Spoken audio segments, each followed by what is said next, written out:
Selamat pagi teman-teman kelas 5 SD di seluruh Nusantara. Apa kabar kalian pagi hari ini? Semoga baik-baik saja ya. Siapa yang hari ini sudah membantu orang tua atau walimu di rumah? Jangan malas untuk bantu ya, karena pekerjaan mereka akan lebih cepat selesai kalau kamu ikut membantu. Oh iya, sebelum kita memulai pelajaran hari ini, ada baiknya kita berdoa dulu. Semoga ilmu yang kita dapat nanti bisa bermanfaat.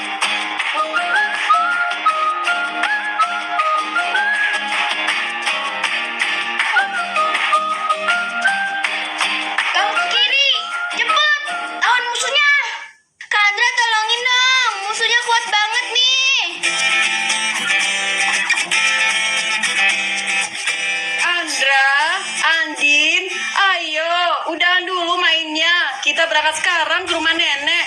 Hore, ke rumah nenek, asik. Kalau kita mau pergi, baiknya kita cabut semua kabel listrik, sayang. Biar bisa hemat listrik ya, Bu. Bukan cuman itu, kalau kabel listrik gak dicabut, itu bisa jadi potensi kebakaran. Aku belum cabut charger di kamar. Aku juga belum. Bu, tungguin ya. Jangan pergi dulu.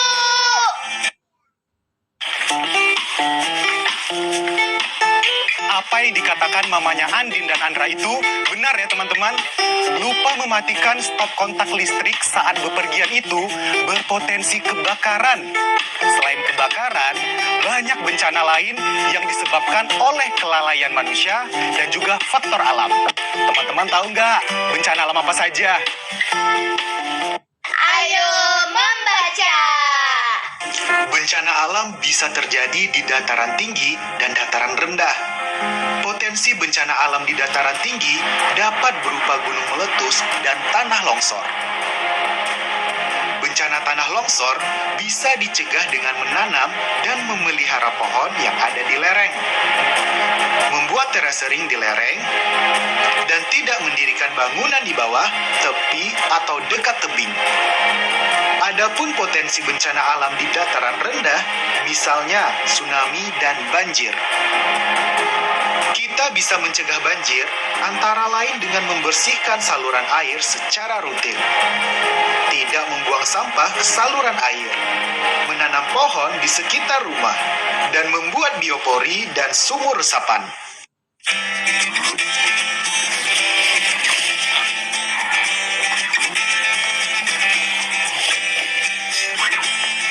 Kalau sampah di got ini dibiarkan dan menyumbat aliran air, bisa berpotensi banjir. Selain banjir, ada bencana lain yang disebabkan oleh manusia, seperti kekeringan, polusi udara, dan abrasi. Nah, tadi teman-teman sudah tahu tentang bencana dan cara pencegahannya. Sekarang, jawab soal berikut ini.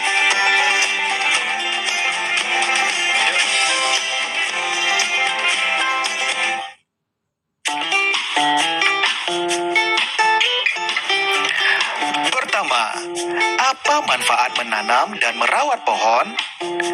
Kedua, sebutkan bahaya dari membangun rumah di pinggir tebing. Ketiga, mengapa kamu tidak boleh membuang sampah ke saluran air?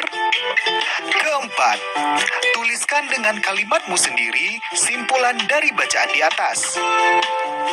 Kelima, sebutkan bencana yang ada di daerahmu dan cara pencegahannya. Tulis jawabannya di buku kalian ya.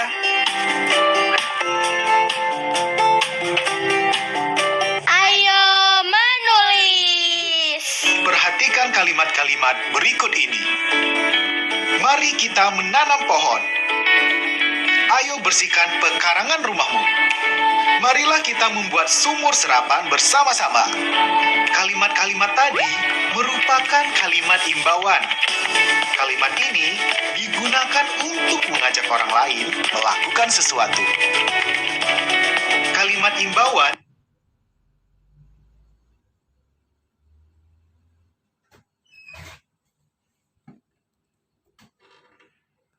ini. Tolong periksa kabel listrik di rumah saya. Matikan lampu sebelum kamu tidur. Pakailah air sehemat mungkin. Kalimat-kalimat tadi merupakan kalimat perintah. Kalimat ini digunakan untuk memerintahkan orang lain melakukan sesuatu. Kalimat perintah bisa diakhiri dengan tanda seru. Nah, kalau kalimat-kalimat berikut bagaimana? Coba perhatikan ya. Jangan buang sampah ke saluran air.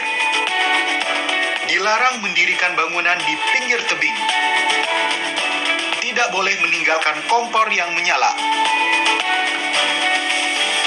Kalimat-kalimat tersebut merupakan kalimat larangan.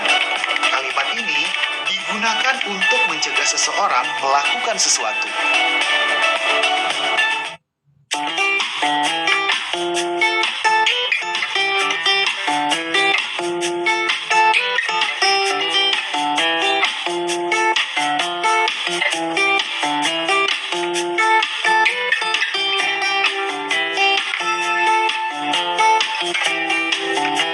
Kak, buruan, jangan main air. Siapa yang main air? Orang lagi cuci tangan. Hemat air, Kak. Air di bumi kan makin sedikit. Ya kan, Bu?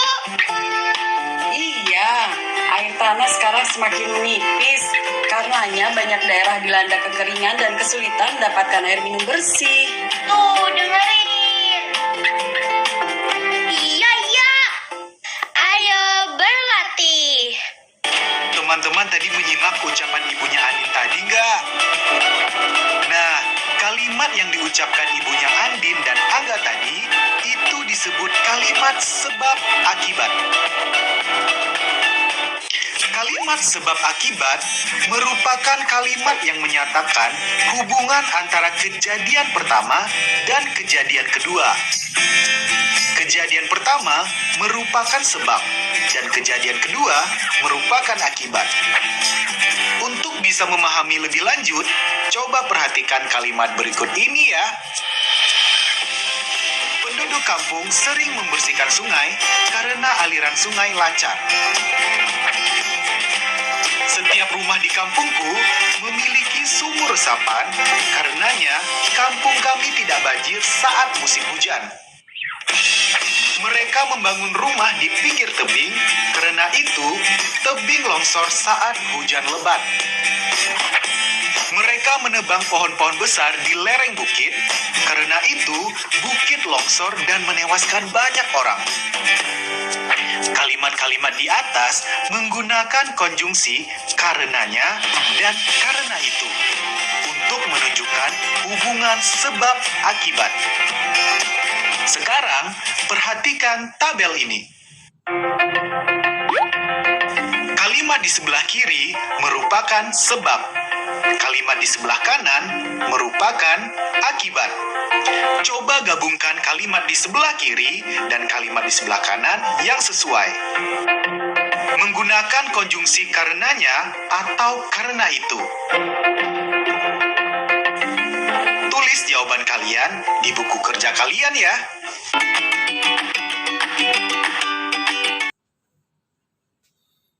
Ayo berhitung.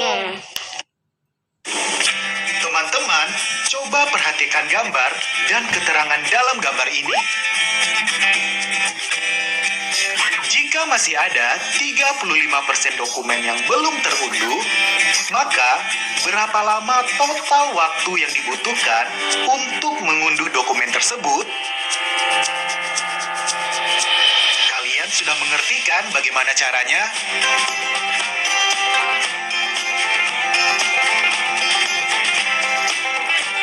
Pertama, kita ibaratkan total dokumen yang perlu diunduh adalah 100%.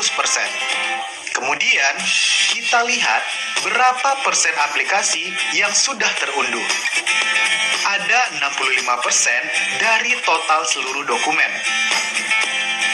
Untuk mengetahui berapa persen dokumen yang belum terunduh, maka kita kurangi total dokumen dikurangi dokumen yang sudah diunduh. Jumlahnya 35%. Berarti masih ada 35% lagi yang belum terunduh. Waktu yang dibutuhkan untuk mengunduh 35% dokumen adalah 6 menit. Berarti cara menghitung total waktu yang dibutuhkan untuk mengunduh aplikasi adalah 100/35 dikali 6 menit sama dengan 17,14 menit. Ayo menyimak. Tahukah kamu apa itu pi? Bilangan pi dapat ditemukan dengan cara misalnya menggunakan perbandingan antara keliling dan diameter lingkaran. Maksudnya, kamu bisa menemukan nilai pi dengan mengukur kelilingnya dan membaginya dengan diameter. Jadi, berapakah nilai pi? Berikut ini contoh bentuk desimal dari pi yang sudah ditemukan. Pi sama dengan 3,1415926535 dan seterusnya. Atau kita persingkat menjadi 3,14.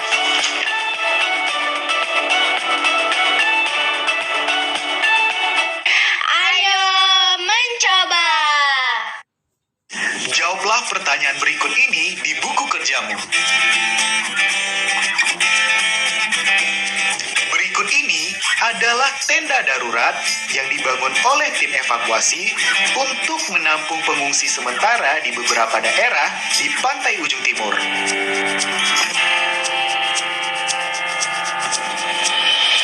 Diketahui, denah tenda yang dibangun seperti gambar berikut ini. Area berwarna putih adalah area tempat tenda akan dibangun.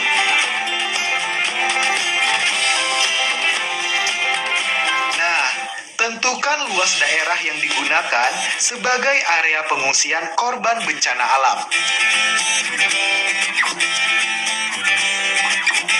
Untuk menyelesaikan permasalahan tersebut, ikuti langkah-langkah berikut ini. 1. Tentukan ukuran tenda pengungsian yang digunakan. A. Berapakah panjangnya? B. Berapakah lebarnya? Nah, kemudian hitung luas area tenda pengungsian dengan rumus luas persegi. Karena area tenda berbentuk persegi. Rumus luas persegi adalah panjang dikali lebar. Jika bilangannya desimal, coba lupakan bilangan desimal atau komanya dulu. Dan anggaplah kamu mengalihkan dua bilangan bukan desimal. Kalikan seperti biasa.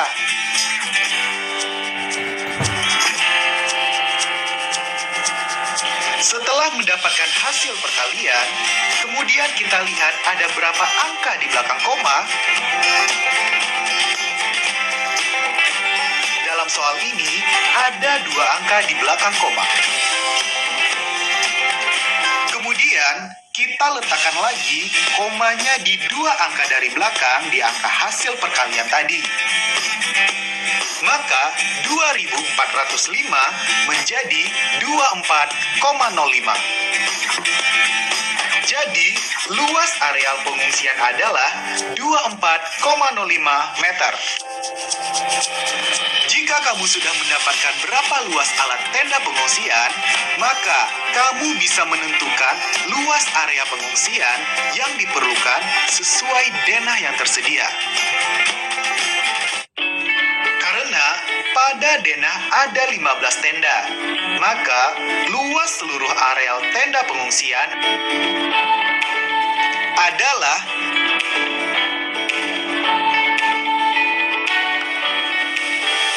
15 dikali 24,05 sama dengan 360,75 meter persegi. Ayo berlatih. Jawablah pertanyaan berikut ini. Pada tenda ini, terdapat dua buah bahan pendukung penting pada tenda yang digunakan, yaitu tali pancang berukuran 2,45 meter dan tiang penyangga di sekeliling tenda yang tingginya 3,25 meter.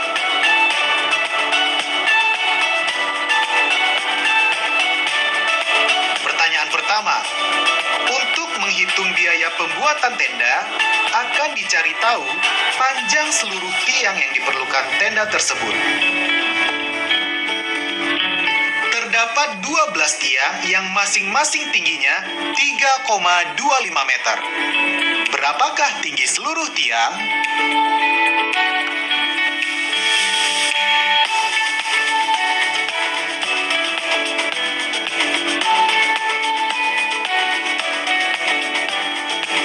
Sudah, kita hitung sama-sama ya. Jumlah seluruh tiang pancang ada 12. Masing-masing tingginya 3,25. Jadi, kita tinggal kalikan saja. 12 dikali 3,25 sama dengan 39. Jadi, tinggi seluruh tiang pancang adalah 39 meter. Pertanyaan kedua. Pada setiap tiang selalu dipasang sebuah tali pancang. Tentukan panjang tali yang diperlukan untuk mengikat tiang tersebut. Silahkan menghitung mulai dari sekarang.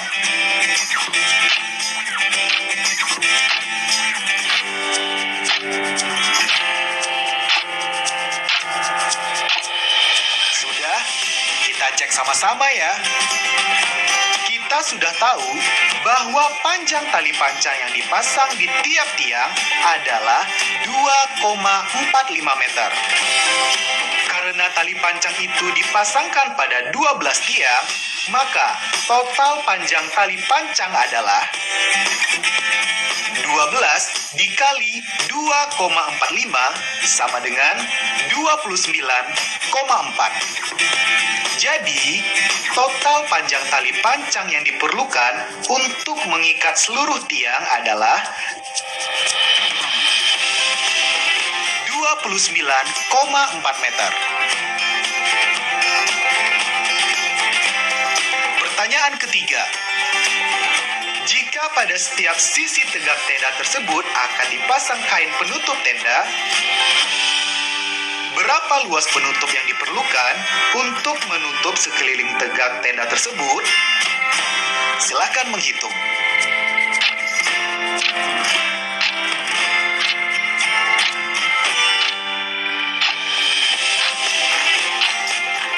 Sudah? Mari kita cek sama-sama ya. Pertama, yang harus kita hitung adalah luas permukaan sisi tegak tenda. Permukaan sisi tegak tenda ada 4 sisi. Masing-masing sisi yang berhadapan ukurannya sama besar. Jadi, untuk menghitungnya adalah 2 kali panjang kali tinggi ditambah 2 2 kali lebar dikali tinggi. Sama dengan 2 dikali 6,5 meter dikali 3,25 meter. Ditambah 2 dikali 3,7 dikali 3,25 meter. Sama dengan 42,25 meter ditambah 24,05 meter. Sama dengan 66,3 meter. Jadi, luas penutup yang dibutuhkan untuk menutup sekeliling sisi tegak tenda adalah 66,3 meter. Proyek kreatif minggu ini.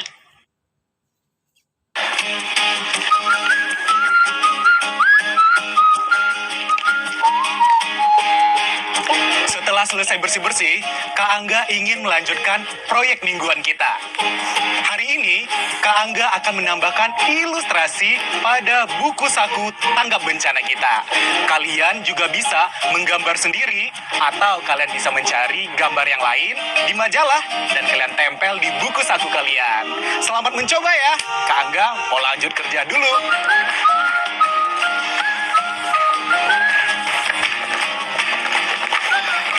Refleksi. Teman-teman, setelah belajar hari ini, apakah teman-teman sudah paham tentang bencana dan cara pencegahannya?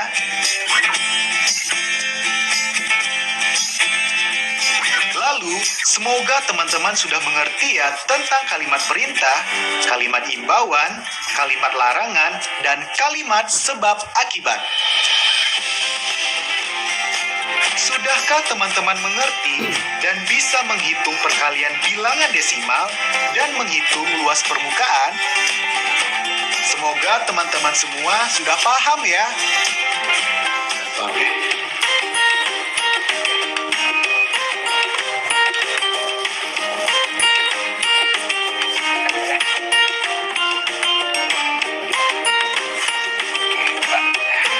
Terima kasih, Pak. Nah, Kak Angga selesai membersihkan got untuk mencegah banjir apabila hujan datang. Dan pertemuan kita juga selesai sampai hari ini. Sampai jumpa lagi teman-teman. Tetap semangat dan jangan lupa berdoa.